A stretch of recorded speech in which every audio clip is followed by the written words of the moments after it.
Qui dit études dit travail, qui dit taf te dit les thunes, qui dit argent dit dépense, qui dit crédit dit créance, qui dit dette te dit huissier, lui dit assis dans la merde, qui dit amour dit les gosses, dit toujours et dit divorce, qui dit proche te dit deuil car les problèmes ne viennent pas seuls, qui dit...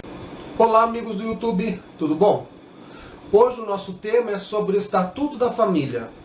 Este rapaz aqui atrás é Anderson Ferreira, ele é do PR de Pernambuco e ele propôs o projeto de lei que institui o Estatuto da Família. Foi desengavetado por Eduardo Cunha, presidente da Câmara dos Deputados, envolvido em caso de corrupção no processo Lava Jato. É bom lembrar. Bom, o que eu quero dizer aqui? Eu não sou jurista, eu sou geógrafo. Mas este projeto me parece inconstitucional, porque fere a Constituição Federal.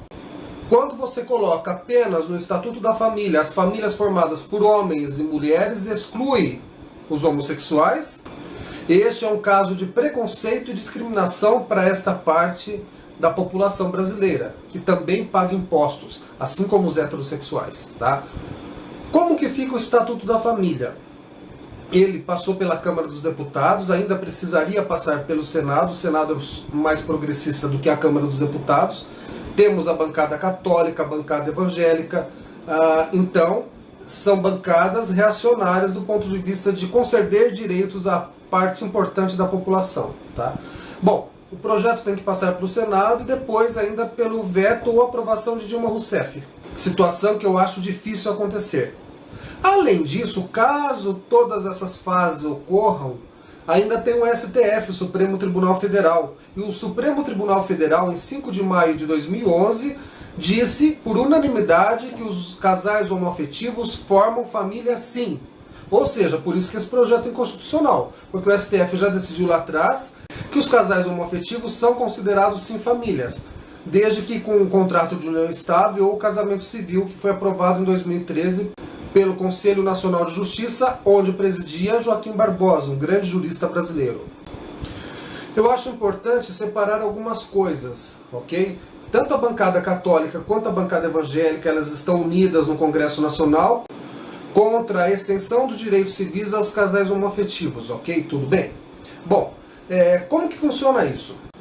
Nós não podemos nos esquecer que existem evangélicos progressistas, como igrejas inclusivas que aceitam homossexuais, a Igreja Presbiteriana dos Estados Unidos e algumas igrejas presbiterianas do Brasil que também aceitam homossexuais, a Igreja Anglicana e a Igreja Luterana. Todas essas igrejas que aceitam a homossexualidade e abençoam os casais homoafetivos que lá frequentam. Tá? Então é bom separar as igrejas progressistas de um mesmo segmento das igrejas conservadoras, como é o caso da Assembleia de Deus, a Igreja Deus é Amor. Além do que, os umbandistas, candomblistas, espíritas kardecistas e a boa parte dos ateus não vêem problema nenhum em homossexuais formarem família. Acham isso normal. E é mesmo. 10% de todos os seres vivos são homossexuais, inclusive entre o reino animal. Tá? Isso prova que a homossexualidade não é doença. A homossexualidade é um fator natural, normal. Por isso a importância de defender o Estado laico, porque o Brasil não é composto apenas por evangélico fundamentalista, é composto por evangélico progressista, por católico progressista, por umbandistas, candomblistas, espíritas kardecistas, ateus. E hoje o número de ateus chega a 7 milhões de pessoas no Brasil, tá? Então é um número importante e deve ser considerado sim. Por isso a importância do Estado laico. O Estado laico garante leis que abrangem toda a sociedade, não apenas uma parcela. Tá? Alguns evangélicos dizem que os homossexuais querem privilégios. Bom, quem quer privilégio? Quem quer o direito de casar no Brasil? Apenas os evangélicos, fundamentalistas, lembrando. Os homossexuais não teriam direito ao casamento civil. Ninguém está falando aqui de casamento na igreja. Casamento no civil, proteção do Estado. Tá? Casamento na igreja depende de cada igreja, de cada doutrina que celebra ou não o casamento de homossexuais. Isso é uma outra questão. O que eu estou falando aqui é de questão estatal, questão do Estado. Defesa do Estado para todos os cidadãos. Se os homossexuais pagam impostos iguais aos heterossexuais e não têm o direito de casar como os heterossexuais, ué, alguma coisa está errada nesse sistema. Para terminar este vídeo, eu defendo sempre o Estado laico. Não apenas por ser ateu. Se eu fosse cristão, também defenderia o Estado laico. Tá? Porque as leis devem ser feitas para todas as pessoas, não apenas para uma gama de pessoas. E ainda dizem que os gays querem privilégios. Os evangélicos querem o privilégio do poder de governar e de mandar no país. Um país de várias etnias, de várias religiões, de várias crenças e não crenças. Por isso que eu defendo o Estado laico acima de tudo. Importantíssimo. Vamos agora ver o julgamento do STF que aprovou as relações homoafetivas enquanto família em 2011. O Supremo Tribunal Federal analisou na sessão desta tarde o reconhecimento da união homoafetiva. A repórter Nathalie Machado acompanhou os trabalhos e ao vivo tem mais informações. Nathalie, boa noite. Boa noite, Ana Mera. O julgamento acabou agora há pouco e hoje foi o segundo dia de análise das ações ajuizadas aqui no Supremo, uma pela Procuradoria-Geral da República e outra pelo governador do Rio de Janeiro. Por unanimidade, os ministros, então, reconheceram a equiparação da união estável de pessoas do mesmo sexo à entidade familiar. O voto do ministro Gilmar Mendes foi decisivo. Ele foi o sexto ministro a acompanhar o relator, ministro Carlos Aires Brito.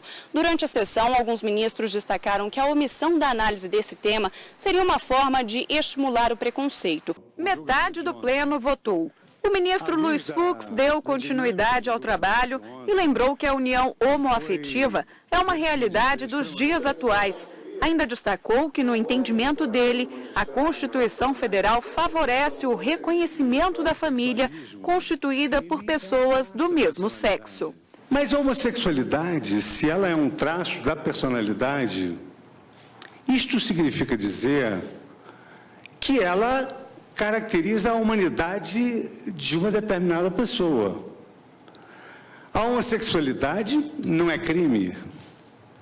Então, por que ser homossexual e por que o homossexual não pode constituir uma família? É exato, no entanto, que a referência expressa a homem e mulher garante a eles as expressas, o reconhecimento constitucional da união estável como entidade familiar, com os consectários jurídicos próprios, o que não significa, a meu ver, contudo, que, se não for um homem ou uma mulher, a união não possa vir a ser também fonte de iguais direitos. O ministro Ricardo Lewandowski também considerou que existe uma lacuna legal que precisa ser solucionada. Cuida-se, em outras palavras, de retirar tais relações que ocorrem no plano fático da clandestinidade jurídica em que se encontram, reconhecendo-lhes a existência do plano legal mediante seu enquadramento no conceito abrangente de entidade familiar. Muito obrigado mais uma vez e até uma próxima oportunidade.